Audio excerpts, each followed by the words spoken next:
Minister of or Cabinet Secretary for Environment. I'm just really trying to understand. The only person who really stayed in their positions were one, Najib Balala, and then you had Rachel Omamo. I remember seeing her name during his first term for defense. Yes. But everyone else, I'm just like, okay. I mean, Rotich's finance is still there. And Raphael Tuju is somehow here. Raphael Tuju, apparently, well, there's no post, but, you know, we're waiting for clarification. But yes, I mean, listen, you have to, you know, like over here, if a bill is to be sent, right? If a bill is to be supported or whatever, right? You remember they used to have those, what do you call it, pork things, any things that you attach, you know, right. Things that you attach on the side, just so that, just in case, you know, just to show favor. I'm trying to show Bandio. I mean, I'm trying to show Alio. I support you. So what I'm gonna do, I'm gonna open a plot. You know, I'm gonna give you plots of land that you can manage on that side. Right. Maybe, I don't know, but for me, I think I'm not even sure about the strength of the people who've been appointed. You know, I can think of Matiang'i and say, okay, you know what, Sawa. These are the guys I'm still yet to understand or know or comprehend or support. I don't know about you. Okay, but what about if we move to, you know, like maybe what has the diaspora benefited from this? We have Monica Juma as the new Foreign Cabinet Secretary, and we have some members of UHURU's former cabinet who've gotten some diplomatic appointments. We have Judy Wakungu, was former Minister for Water, was appointed to Ambassador France. Dr. Cleopa Mailu, who was Minister for Health, appointed to the United Nations in Geneva. We have Dan Kazungu, who was formerly a Member of Parliament in Malindi, was also Minister of Mining at some point, appointed Ambassador Tanzania. We have Phyllis Kandie, East African Community, has been appointed the Ambassador, was Minister for East African Community, was appointed the Ambassador to Belgium. Then we also have Jacob Kaimenyi, who used to be Education CS. At some point, he became Land CS, has been appointed to UNESCO in Paris. Of course, our favorite Hassan Wario, who was Minister for Sports, Culture and Heritage, has been appointed as an ambassador to Austria. And my take is the diaspora are the big losers because this diplomatic appointment, it seems all rejects, all people who didn't do well in their positions have been dumped to diplomatic positions in the diaspora. Not saying that the diplomats are the ones who determine, you know, the success or failure of the diaspora, but I think in as much as Monica Juma was a strong candidate for the Minister for Foreign Affairs, I think he's been dealt a bad deal with these diplomatic appointments. Yeah, because diplomatic appointments in Kenya have traditionally been the place where all rejects are dumped. Unfortunately. Remember, when we got an ambassador here in DC, he's someone who had just lost an election. You know, yes. Okay. Yeah, and you know the diplomatic corps, that's where your foreign policy comes from. And that's where the connection with the diaspora comes from. And we've typically never had strong candidates. We did have a very good ambassador in Odembo, Elkanah Odembo. Yes. But after that, you know, we got a political appointee, you know, and I'm not sure why. There's usually, I know there's some ambassadorial appointments that will always be political appointments. I think they'll always be. But there's typically, there's supposed to be a rhyme or reason for a political appointment. You cannot just make a political appointment just for the sake of it. There has to be a rhyme or reason. And not in the Kenya that we live in, boss. Now, remember, like in Kenya, we had an American ambassador in the 90s, Smith Hempston. Yes, I remember. Smith Hempston was actually a political appointee for a lot of people who don't know. He used to be a journalist. He was a journalist, and he was very familiar with what was happening in Kenya. And at that time, I think his assignment was to get multi-party started in Kenya, and he was very successful at doing that. You know, Kenya did get into multi-partyism while Smith Hempston was ambassador. So there's usually a rhyme or reason why a political appointee is taken somewhere, but I've never understood it with Kenya, and I think in diaspora we've lost big time. Boss, a lot of, and it's not only Kenya, even here in the US, ambassadorial positions are normally, you know, those ones that you hand out to people who supported you. That's normally what it is. there are some ambassadorial positions that it would behoove you as a country not to give that to a political appointee, like the UN, like the US, the UK, Russia. There's some positions that like, because you're playing with power players, so you don't want just to take a chap over there who doesn't understand why the bigger picture, who can't see the bigger picture. You want a career diplomat, somebody who understands why you would engage or how and when to engage on behalf of your country when you're dealing with some of these nations. You can't just have a chap at the UN who doesn't understand how the whole freaking UN infrastructure works or how to be a diplomat. Now, the guy they gave the UN this time around, Amayo, has been a diplomat before. So the assumption is that hopefully that will transcend within the whole, when dealing with, the whole UN infrastructure and all those things behind it. Same thing with here in the US. You have to have somebody who can understand, who also is not going to be pushed around, but is also going to be diplomatic about, masilaya yetu, basically. Yes, and those are the types of people who you want in certain, powerful ambassadorial posts. Then there are those other ones that you give to somebody like a loose, maybe Belgium, CG a loose. I would even say Switzerland, because Switzerland's kind of one of those like neutral countries. But so there are those ones that you say, okay, you did. You can dish out to friends. You did me a favor, so here you go. You supported me. Here you go. If I may ask. Would you consider, like, say, for example, let's say this political the appointees? I mean, I'm trying to see if I can draw a parallel. Like now, for example, Trump having, let's say, for example, his own the guy he wanted to run to be in the Supreme Court, Gorsuch. Yeah. Is it along those lines that, I mean, you being the president, you choose somebody who actually fits within what your belief is, or your modus or your modus operandi. Who fits within your doctrine and within your philosophy. I think that's what happened with Nikki Haley, the current appointee we have. Although apparently there's something juicy going on, that probably they had a little some going on between the two of them. But then I don't know. That's what is out there in fake media. No. But I think Donald Trump is a bad example because he doesn't have a doctrine. He really doesn't have one. But like he moves changing. Like he's not one of those people like Obama, like Bush, when they came into power. People knew what direction they wanted to take in foreign policy. Okay, that's what I meant. People knew like what direction they want to take as a president, yes. knowing what direction you want to go. Obama had his own people that he wanted. He had the late Sotomayor. If you look at Bush, he had his own. Again, doctrine, your president. I mean, could you equate that somehow sort of similar to, let's say, for example, I'm gonna have. No, absolutely not, because these appointments that Uhuru is making, these are just political rewards that have no rhyme reason to his doctrine, to what he believes. These are just stooges who are placed there, and they'll be given a script of what to do. They're not put there for their brains. They're not put there for their leadership. They're not put there for their decision-making capacity. They're just placed there. We thank you very much for doing X, Y, Z. We're going to give you a script, and this is what you're going to do. They already know what they want to do. Should the position of CS, whoever is given, should it be based on your, let's say, your CV or your strengths?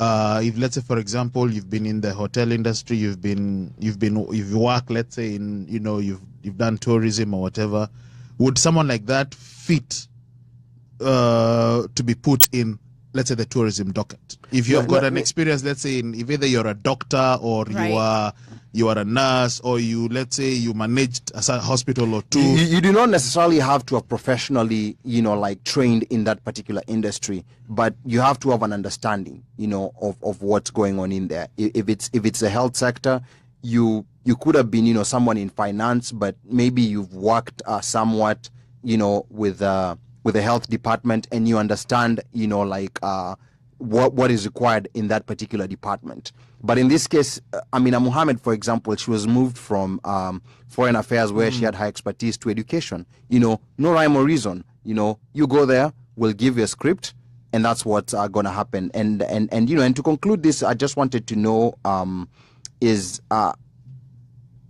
did this cabinet, is it a move forward? Did Uhuru mark time exactly where he was, or is it a movement backwards? Because there were some changes that were made, and he retained some people. I stand to be corrected, but I think I've always believed that if, let's say, for example, you're going to be CS education, either you probably were a principal, you're a teacher.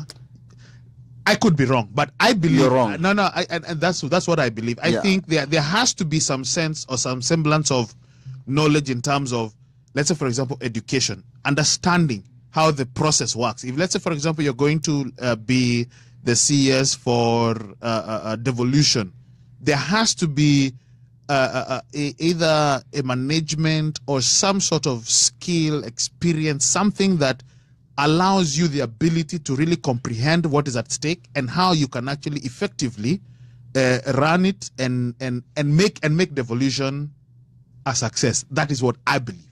Now, devolution, for example, it should never had a ministry, and these are some of the things that I really don't quite know, like what the Uhuru government is getting to. They created this ministry for devolution. It was a den of corruption, under Waiguru, Waikulu, you mean? Yeah, and it was given to Mwangi Kiunjuri. I've still not understood what it is. Some of these ministries, they've lumped up ministries together so that they can appoint more than one permanent secretary. Now, in addition to those permanent secretaries, like the Ministry of Foreign Affairs, for example, it has two principal secretaries. It has Ambassador Macharia Kamau, and that's PS Foreign Affairs, and then there's a PS International Trade, Chris Kipto. And then the Chief Administrative Secretary is Ababu Namwamba. Wow. This is a return to the Nyayo days, and it was a way in which the Jubilee government tried to circumvent the constitution and get to appoint more people than is technically allowed. And I hope someone takes them to court, because this other position that has been created, it's not in the constitution, and as per the constitution, each ministry needs to have only one permanent secretary, meaning one minister to one permanent secretary. Mm-hmm. But of course, they've remixed it in their own way, and they've done what they think is right. Because we had this discussion, especially when in the first term when we had what's his name, the guy, the cook from Utali, Olelenku. He's now a governor. In the governor, again, I will go back to back then and say, I think, for example, internal security, at least somebody who had he was military experience, somebody who knows about security or has been working in that field. I would be more comfortable with that. I would be more comfortable with somebody with such credentials. With such experience. Yes. All right. You're tuned into the One Mic Show, streaming live from Kilimanjaro studio outside of Washington, D.C. We are live on Facebook and on the OneMicShow.com, where you can contribute anonymously. To talk to us, you can dial 202-683-4570 and *5 to speak. We're currently talking about the new appointments that President Uhuru made. Later on in the show, we'll be talking about Las Vegas, and the artists who are going to be there, the entertainment that's going to be there, and we're also going to talk about some rugby, so stay tuned. Right now, we want to go to the closure of Uhuru Park, and we know ahead of NASA's anticipated 30th January swearing-in ceremony, the Nairobi County government announced the closure of Uhuru Park effective 23rd of January until further notice. In a statement issued by County Secretary Lebo Olemorintat, the grounds are scheduled to undergo phased improvement works to enhance recreational usefulness to visitors.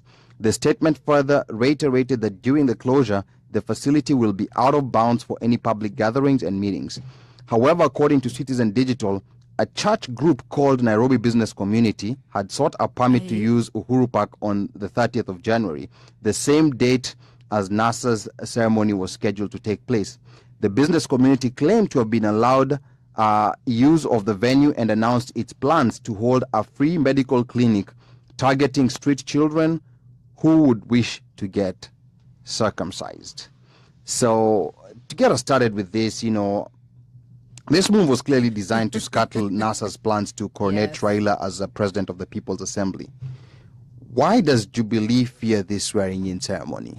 Why is there a fear? One mic, you associate with a lot of Jubilee people. You are also Jubilee yourself. Why is there fear? Allegedly. Why is there so much fear? Good question. They can't really say what the fear is. No, but I'm thinking, talking to your, talking to your friends in Jubilee or your party mates in Jubilee. Well, what are they saying? Why is there fear? I mean, Uhuru won. Right. He's appointed his cabinet. Right. But why is there this insensate fear of this swearing in? I guess it's a Layla. Is it a lack of confidence? Is it Elka, what do you think? It beats me. I mean, I'm like, okay, if go ahead. I'm speechless. No. I'm honestly speechless. I mean, if it's against the Constitution, then let him go ahead, and then once he does it, or if it's done, then arrest him and charge him, and do what is to be done. If it is, I don't know. I can't make sense. I mean, I'm not a constitutional lawyer, so I don't know. I wouldn't. I don't know what the harm is. No, I mean it's clearly not against the Constitution. Mm-hmm. So if it's not, then So can they take Kasarani Stadium?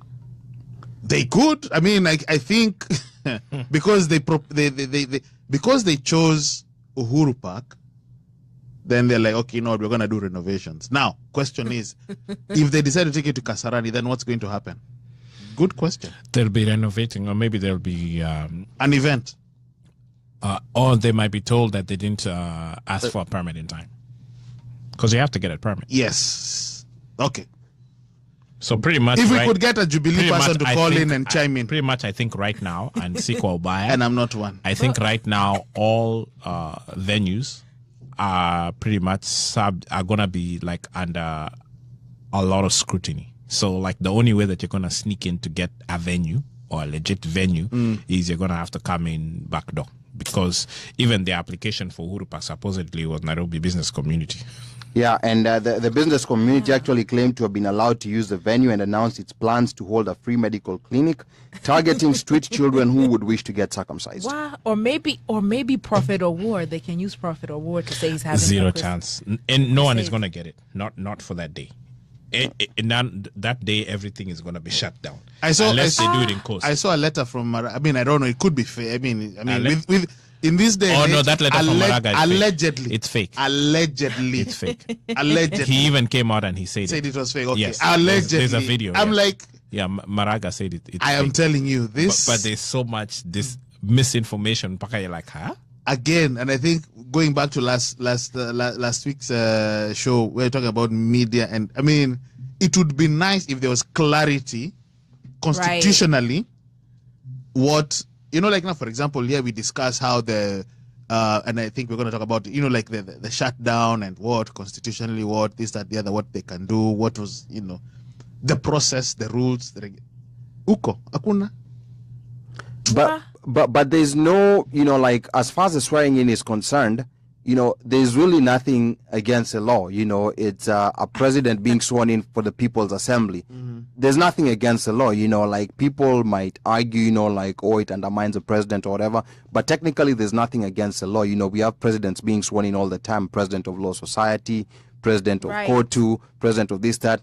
There's absolutely nothing wrong with that. Ironically, what's his name? Moses Kuria on Hot 96 was saying, you actually said, presidents always get sworn in. I mean, I think the Law Society, they're about to do their elections or. Right, yeah. So they're about to, they'll swear him in. So, I mean, people's, whatever can be sworn in. Right. So we have a comment here from Douglas saying, thinking out loud, Kasarani's enclosed. Running battles can't be possible. With that, I mean, only time will tell. I mean, hasn't it been declared a national holiday, or was that fake too? That Gazette that was circulating. Yeah, but that and the reason why people are so susceptible to these fake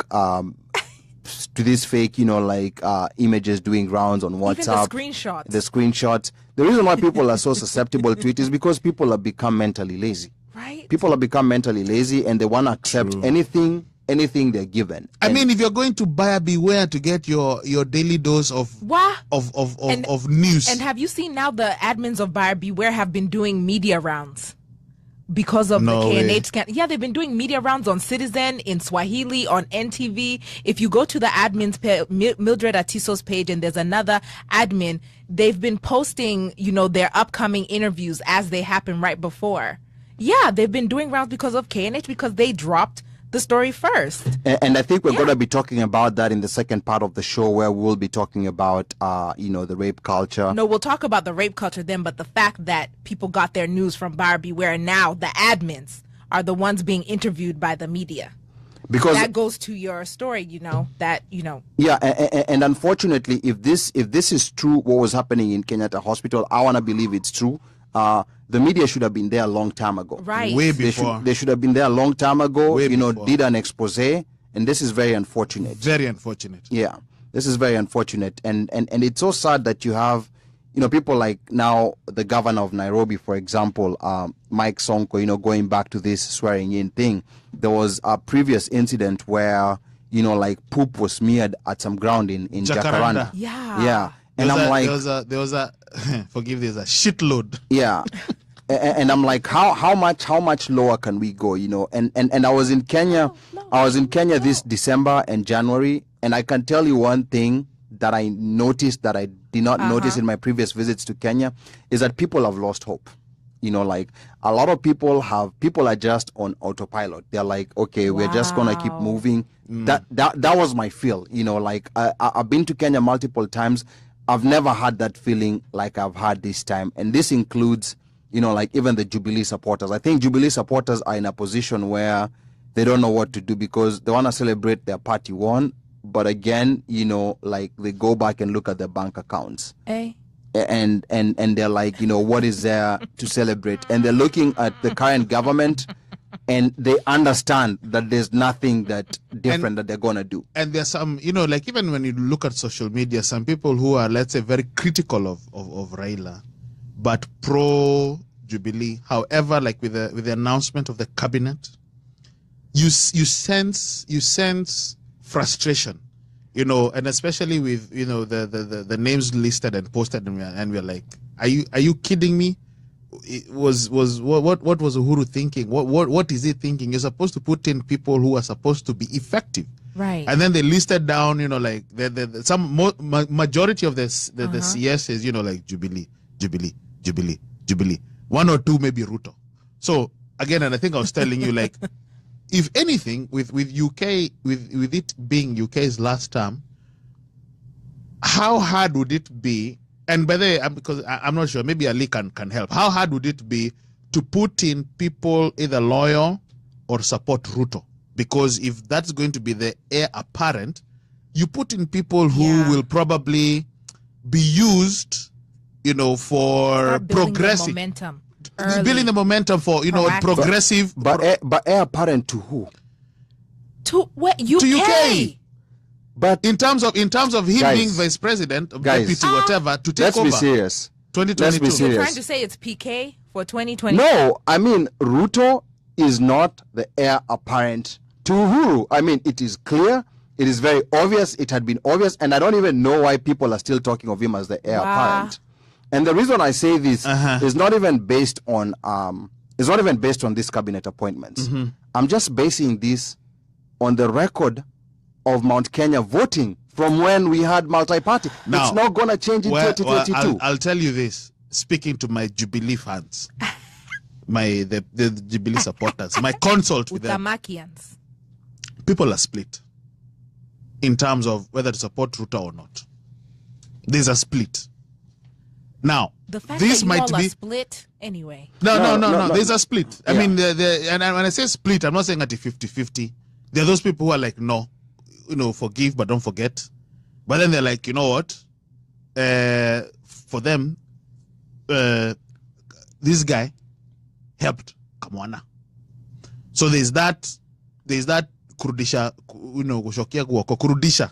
Like, you know what? I'm gonna return the. I'm gonna, for lack of a better word, I want to say return the favor. But we've seen those gimmicks of kurudisha before. We've seen them before. I'm saying, but that is what, you've seen them before, but I'm saying right now, currently, that is what is going on. And even right after Kibaki got voted in, there are those people who are still saying, this guy got our man in, we will support him. You know, who was this? Oh yeah, well, yes, yeah. So that's why I'm saying, you know, this is just after this election. I mean, come 2022, come electoral season, boss. The pattern is very predictable, and I sometimes feel really sorry for my Mount Kenya brothers and sisters, despite them having this presidency for so long, because they have no bargaining power. They have no bargaining power at all, because whoever they're given is whatever they have to receive, because a lot of fear has been peddled on what can happen, like if you vote outside this, and it has been embedded to people across generations. So I feel very bad that, you know, like when it comes to presidential elections, they absolutely have no bargaining power. The only fear. Raila is the Baba Yaga, the boogeyman.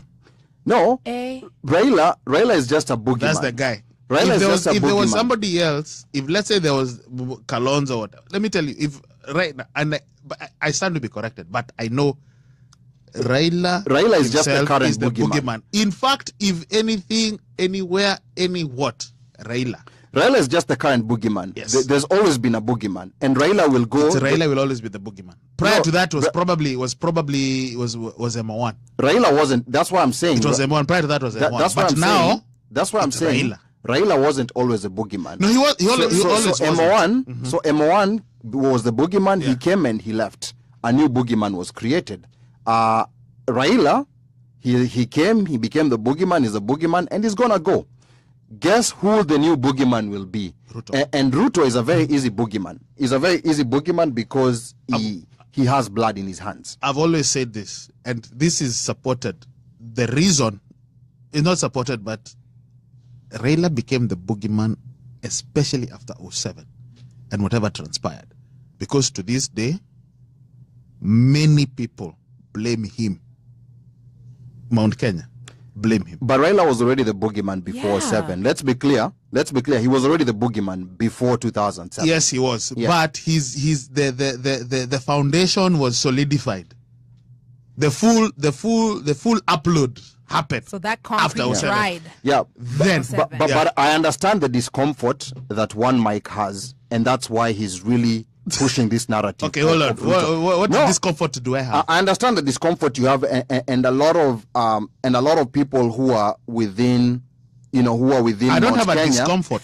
Who are within Mount Kenya, and I don't have a discomfort. I don't have a discomfort. They're uncomfortable with this idea. Okay, let me say they're uncomfortable with this idea. Yes, they are. Don't say I am. Of having another, another Kikuyu president recycled. So they kind of, and these are the same people who are peddling Ruto. Are the same people who have that discomfort, because they're not. I really don't. They're absolutely not. Really and I know this is too early.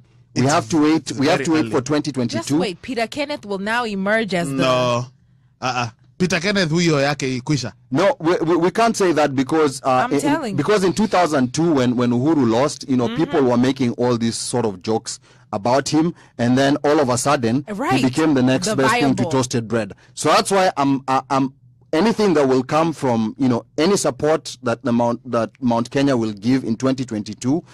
One thing that I know is that it is not going to be Ruto, and it will be another person from Mount Kenya. This pattern has been going on since 92, and I really don't see it changing. But currently, okay, go ahead. Yeah. But I'm just saying, I just think that currently, right now, anyone from Mount Kenya might actually be supported, or UK may have influence. But go ahead. Okay, we have one more comment here from Dougie again, saying, you could be right. For the first time, the Kikuyu will shock everyone by supporting Ruto. #thank you. Wild pigs will be flying that day. Okay, all right, that's something that we're going to wait for. And of course, you're tuned into the One Mic Show. You're streaming live from Kilimanjaro Studios outside Washington, D.C. We are live on Facebook and on OneMicShow.com. You can contribute anonymously from our website. To talk to us, dial 202-683-4570 and press *5 to speak. We're currently talking about succession politics and all things going on within Nairobi County and the upcoming swearing-in ceremony and whatnot. We don't know what's going to happen next. We want to take a different trajectory and come back. Yeah, just come back to the United States. And earlier this week, the Senate Democrats broke a stalemate that allowed temporary funding of the government until the 8th of February. Democrats had initially held back their support, citing a lack of commitment from the Republican Majority Leader Mitch McConnell on finding a fix for DACA. Following President Trump's rescindment of Obama's DACA executive order, Dreamers will start losing their protected status starting the 5th of March. Funding bills require a 60-vote supermajority in the Senate to pass and signed into law. So, Alka, I want to ask you a question because you're the only one in this studio who was actually born here and went to school here. Probably you know some DACA recipients. What is it about American lawmakers and American people generally where we see that they're ready to fight for a very small minority of people? Because DACA recipients are around 700,000 people, and they don't even have a vote. And we've seen, like Democrats go down with them to the point of shutting down the government.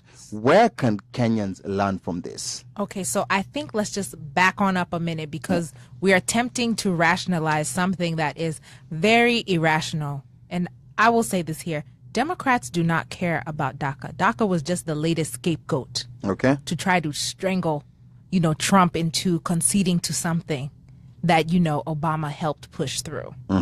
So trying to talk about, how the Democratic Party could support an initiative, for around 700,000 people while, erstwhile we have this history of this group being marginalized, it's not really the case. You just need to look at, okay, they're really trying to find a way to stronghold Trump. So it was either DACA or CHIP because ACA was already, that was CHIP one of was the a first child things. health insurance program. Exactly. Okay. So this was just the latest one. And meanwhile, you see, and I'm sure you'll talk about later, ICE was meanwhile given a mandate to, enact some policies. I'm sure you're going to discuss that later. But again, DACA was just simply the scapegoat to try and strangle So Trump Democrats, you're saying Democrats are anti-immigration? They're not anti-immigration. They're not anti-immigration. Even if you go back to when DACA was first proposed, all Democrats weren't uniform on adopting DACA to begin with. So, again, in seeing DACA enacted and in seeing DACA again being brought up at this moment where we're about to go into shutdown, I just first thought like, okay, they're just trying to see if they can concede something from Trump.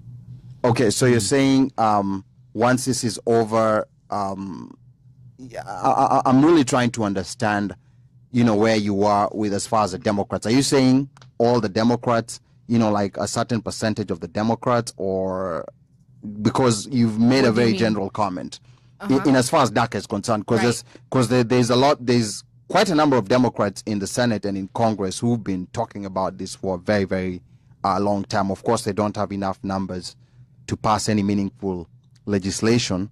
And that's what I'm trying to understand. Are we saying that it's a majority of the Democrats who are not for DACA recipients to get status? I don't think it's a majority of the Democrats, but I just want to say that the Democrats did not have a uniform voice when DACA was first proposed. Okay. And yes. I think also it has to do with, let's say, voting. When you look at the people, let's say the guys kids who have come, kids who, or let's say, for example, kids who are born here and have at that age of voting, because all this will boil down to voting. So the more the Democrats, and I stand to be corrected, but the more the Democrats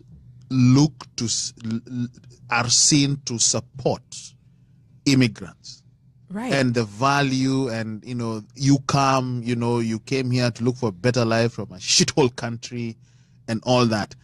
That in itself will galvanize, support for the Democrats, such that when it comes to voting, people will vote for.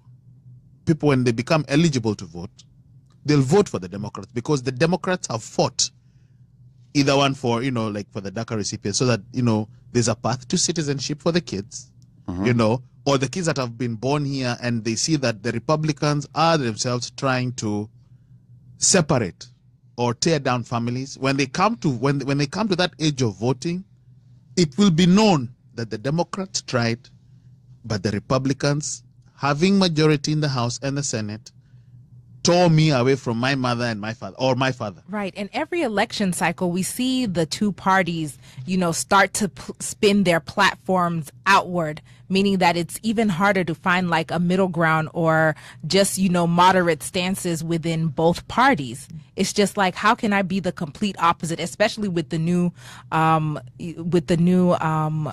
commander in chief that we have in the office. It's just like, okay, let's just pick on the opposite. Whatever he says, what in our party? Oh, wait, yes, let's bring this to the forefront and just try to start setting the stage for the next election. What about I mean, is it that they don't have cojones? Honestly, what do you mean? Like now, for example, right now they don't have the numbers.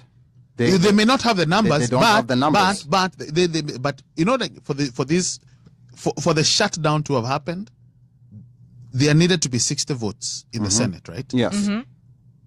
There are only 51 Republicans, but you needed like about 10 or 11 Democrats.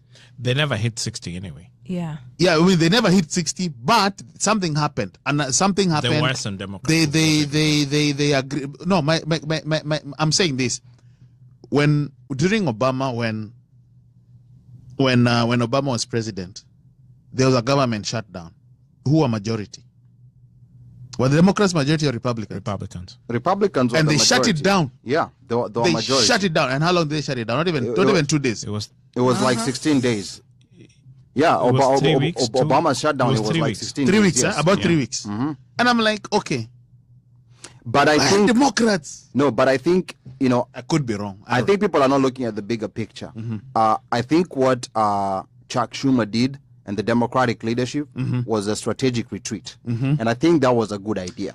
They did a strategic retreat for the reason that this funding was only going for 3 weeks until the 8th of February. Right. Yeah, it was only going until the 8th of February. So the 8th of February is, I think, when they plan now to do an all-out shutdown. Because if they don't reach a deal for DACA by the 8th of February, starting the 5th of March, right. Like DACA recipients will start losing their status, will start losing their protections, right. And they'll be eligible for deportation. Okay. Okay.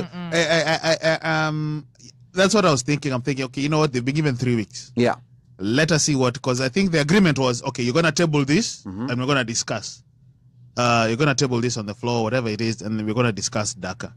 And I'm assuming and I'm hope maybe that they're going to come up with something that is workable, that both of them will agree, such that. But if they don't agree, I'm seeing a long shutdown. Yeah, there will be a long shutdown. So government workers, you should prepare for that. And you're tuned into the One Mic Show, streaming live from Kilimanjaro Studios. Of course, the number to call is 202-683-4570 and *5 to speak. Right. Currently talking about DACA and the government shutdown. Later on in the show, we'll be talking about Las Vegas. What? So please, stay tuned. Stay tuned. And our sports anchor is not in today. Yes. So we're taking over a session. I'm sorry, Mr. Mika, we're taking over your session. I want us to circle back to Kenya, as far as DACA is concerned, because Kenya might be having its own DACA problem, but it's not headlining the news. But I think it's about time people started talking about it. Now, first of all, is that we know that Kenya is home to more than 500,000 refugees, mostly born and raised within the confines of the refugee camps. As it currently stands, refugee movement is restricted within the camps with no entitlement towards residency, employment, nor land ownership. Back in 2016, interestingly enough, former Ndiwa Member of Parliament Agostino Neto introduced the refugee bill in Parliament. The legislation addressed pertinent issues that sought to grant refugees rights to employment, access to land ownership, and a path to citizenship. Surprisingly, the bill passed Parliament, and this is something that the Githeri media has not been reporting. The bill passed Parliament, but President Kenyatta refused to sign it, citing a lack of public participation in accordance with Article 118 of the Constitution. What? Now, this was something really interesting. I stumbled upon this. Myself, in as much as I try to keep up with Kenyan media, I stumbled upon this. This article was on the Business Daily. I don't even know why it was on the Business Daily. Business Daily is a place where sometimes they push articles that they have, but they don't want to publish on the main Gazette. So this was one of those articles that they just felt it wasn't important and they pushed it there. But I was able to read this article and I found this refugee bill. It's a 64-page document which is very comprehensive, and I want to congratulate Agostino Neto, because I feel like in Kenya we have this thing of not fighting for people who are helpless, like refugees, for example. This was a 64-page bill. It was privately sponsored. It wasn't sponsored by the party or anything. And interestingly enough, it passed parliament, but the president did not sign it. And I'm wondering why this was not a big deal, why it never made it to media or anything of that sort. But now I want to go to Omosh, because Omosh has lived in the US for a very long time.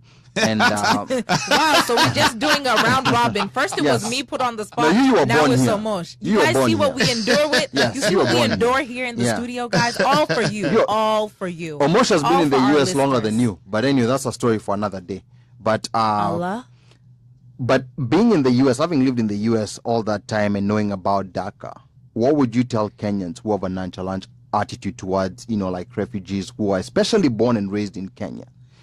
Would you, if you're in a position of power, would you grant these refugees a path towards citizenship? That's a very interesting. It's a very heavily laden question, because the whole point about being a refugee is that you have a situation in your country that is temporary and you're being given refuge. So you're supposed to get refuge, and then once that is done, you go back. That's what's supposed to happen. Technically, on paper, that's what's supposed to happen ideally.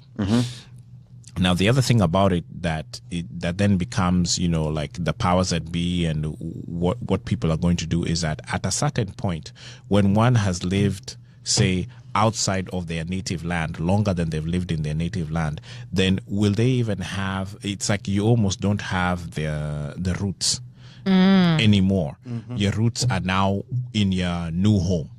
And at that point, somebody needs, then it would behoove the government at hand, because you're still living there. It's not making any difference. All they're doing is they're making it official. And then now you actually, because you're already paying taxes, assuming you're working, the only difference would be that you then have a voice where you get to vote in the land, the new land that you're being in this case, America.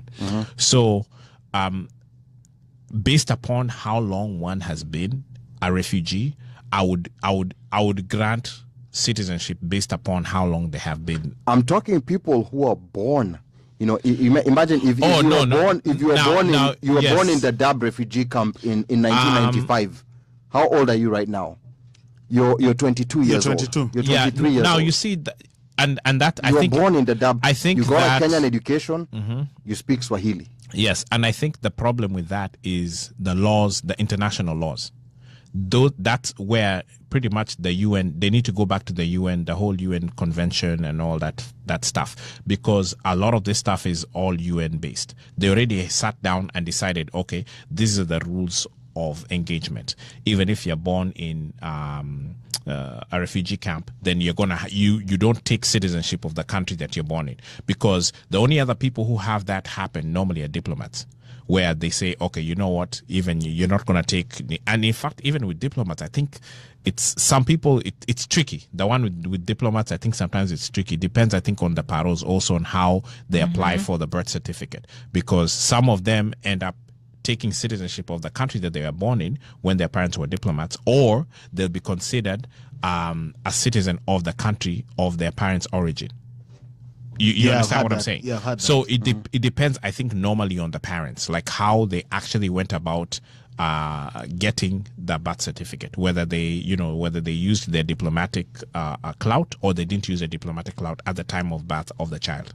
So that one is shaky. So if they are using again the UN Convention standards, and considering that the refugee camp is within the confines of what the rules of engagement are, then those people are not considered citizens of the country.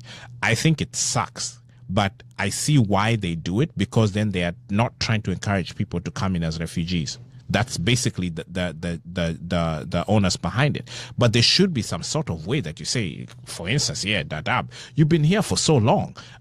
You're here. This is all you know. You should be then ingrained in society. But then if you're being ingrained in society at that point, then it's like, are we then now letting these people now leave the confines of the refugee camp because you're no longer a refugee, you're now a citizen, you should be absorbed in. So then the question becomes, is the country able to now absorb all these people into the society, regular society, as opposed to being in the refugee camp? Because remember, the refugee camp, the country gets paid for each person. Yeah. But once they leave the refugee camp, they're no longer getting that check.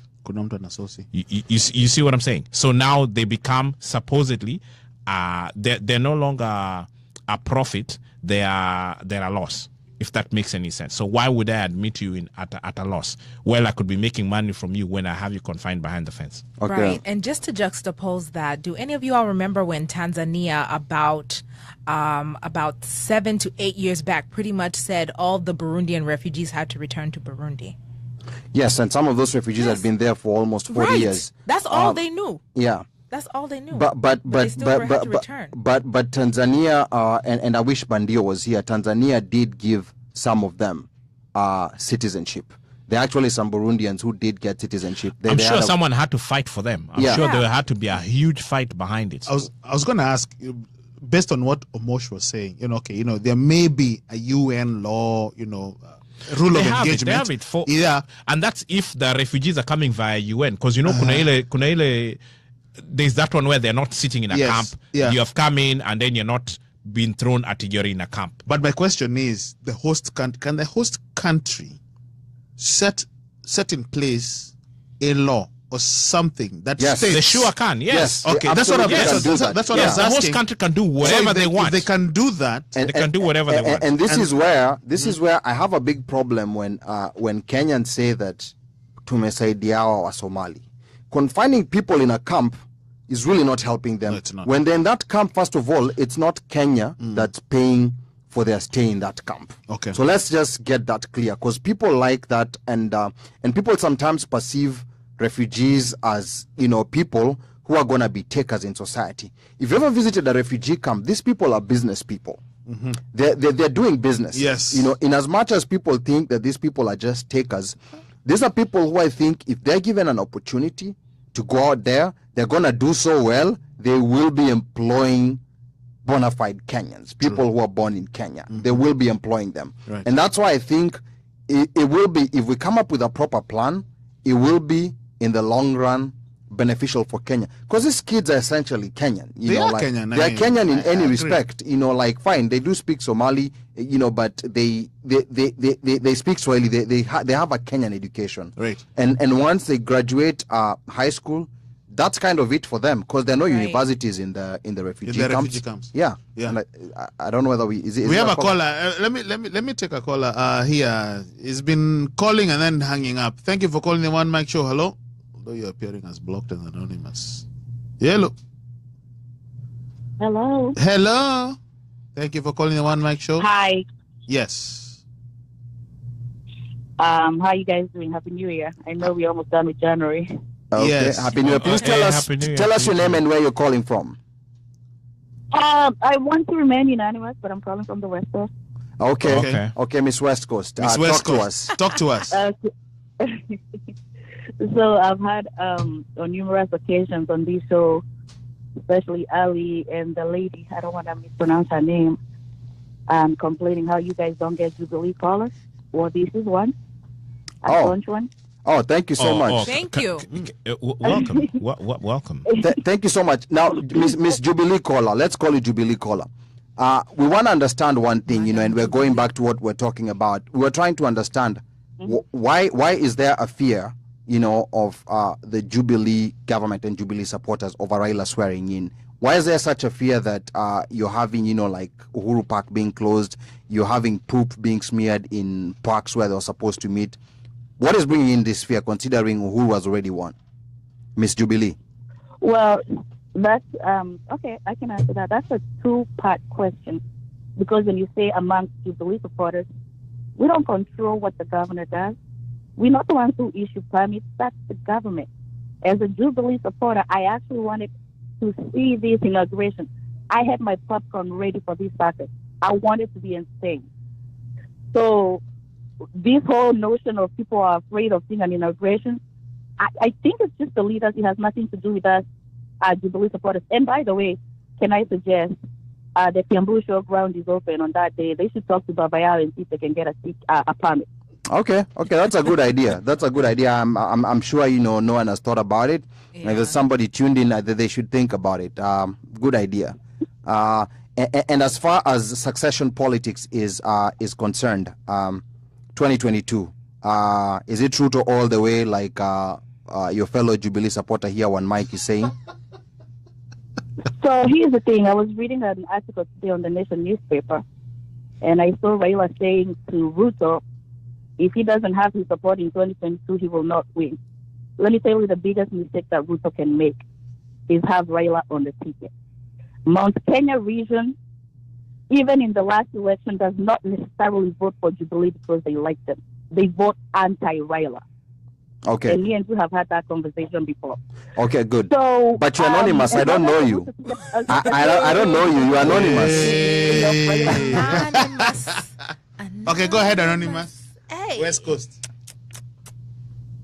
Oh, no, I'm saying as long as the Ruto ticket for 2022 does not have the name Raila anywhere on the ticket, I think the Mount Kenya region will return the favor, for lack of a better word. Okay. Give us a scenario where Ruto wins in 2022. Who's the running mate? Oh, man. First of all, before I say that, I had the lady talking about Peter Kenneth. Let me tell you something about Peter Kenneth and Central Kenya. I'm sure he cannot even win an MCA seat in Murang'a. I am sure of it. Okay. All right. Okay. So 2022. Fair enough. Peter Kenneth is a nobody in the Mount Kenya region politics. Really nobody. And I heard you guys saying, oh, Uhuru was not also popular. No, Uhuru was the son of the founding father. There's a big difference. Okay. Right, But people I am didn't going to vote give for you him the in scenario of a 2002, though. Jubilee ticket where Ruto can win. Mm-hmm. But okay, go ahead. I don't want to go back to the tribal politics, but unfortunately, that's how people vote in Kenya. I think we can all agree on that. Yes. And can I give you two scenarios? The one scenario where he's going to be committing political suicide is if he picks somebody like Kabogo. That's done. Done. Okay. Even people in Kiambu will not vote So for that. don't pick Kabogo. But I think no, Kabogo is out. Don't do that. That would be political suicide. I think, and this might surprise a lot of Kenyans who think Kikuyus or the people in Mount Kenya region only vote for Kikuyus. Ali. But they've always done that. We're just going by the past. We're just going by the past until 2017. Oh, he can Linturi. Maybe Linturi. Let's hear. So running mate. Running mate. Yeah. You're keeping us in suspense. I think the funny thing is that I think we can get a running mate from maybe Masailand. Like Olelenku? Like Olelenku. Okay. That's a very nice dream. That's a very vote for that. That's indeed a very good dream. I don't think that will happen, but that's a very interesting. What's the second choice besides someone from Masailand? Ababu Namwamba.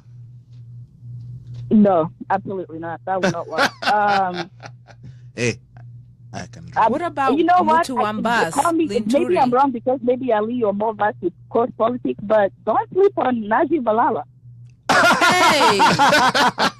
Wow, you got jokes, Miss Jubilee. You got some real nice jokes. Maybe Adendwale. The issue with Najib Balala and getting into Mombasa politics is that he has no political value. He absolutely, because whoever will be Ruto's running mate has to have some sort of political value, whatever region they come from or whatever support base they have. He really doesn't have political value. So I know on paper to slay queens, Najib Balala looks really good. But in reality, so does Joho. Yeah, he doesn't have any. Joho has political support. Can you imagine a Joho Ruto ticket?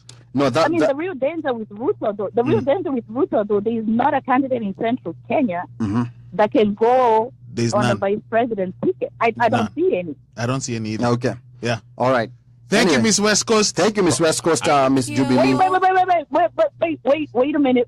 I'm Yeah. not done because you guys are always talking. I almost got. You guys are always talking trash about how Jubilee supporters are afraid. I want you to know we are here. We're the silent majority, and we are willing to be reasonable in 2022 as long as the boogeyman in the name of Raila is not on the ticket, and that's it. Thank you very much. Okay. All right. Thank you so much, Miss Jubilee. Asante sana. All right, ladies and gentlemen, www.onemicshow.com 202-683-4570. I'm getting some. Let me just finish up some, some comments. Yes, here. go ahead. So someone commenting early on U.S. politics said Carlos Miguel Gutierrez became U.S. Commerce Secretary in the Bush administration with 0 degree. We have a Don Odur who was disagreeing with our Madam Jubilee caller. Pretty much saying, pretty much laughing. And then we have Wanjiku March saying there'll be a Ruto Waiguru ticket. Okay, interesting. I think it's going to go with the woman, and Waiguru would be the one. That would be an interesting ticket. Waiguru? Yes. That would be an interesting Kenyan politics. The same way that we thought she would not. What about Martha Karua? No. She'll be too Party old. done on that one. She'll be too old. Yeah. And All right. It's Ladies and gentlemen, when we come back, don't forget, in the other half, KNH, Vegas. What else do you have? Briefly. 2 seconds. Nairobi 2.0. Kukamatwangeta. Yes. Keep it locked. And hit or miss, don't forget. Oh, absolutely. Kabisa. Hit or Mejaga, miss. tovie.